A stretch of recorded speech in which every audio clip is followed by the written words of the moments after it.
Vești bune pentru copii și părinți, fraților. Poveștile cu Străfurnica au de acum o continuare. A fost lansat cel de-al doilea manual de dicție pentru cei mici. Străfurnica în căutarea Atlantidei. Autoarea cărții este profesoara de dicție Carmen Ivanov.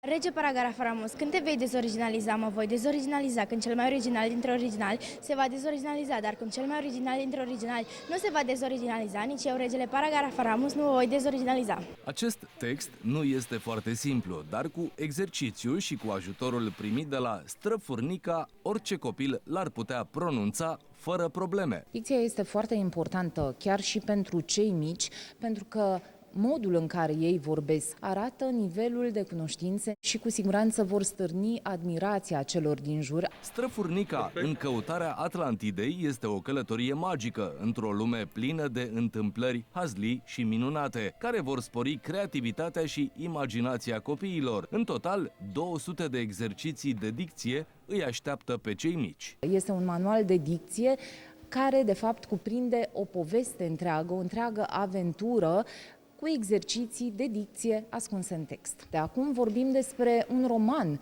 de aventură cu foarte multe exerciții de dicție. Un lucru este clar, Străfurnica i-a cucerit pe cei mici cu peripețiile sale pline de mister și provocări. Am învățat despre Străfurnica care a mers într-o aventură să găsească apa magică, să despietrească pădurea sa.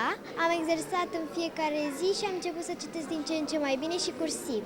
Este o furnică mai specială, pentru că ea caută un teritoriu pierdut.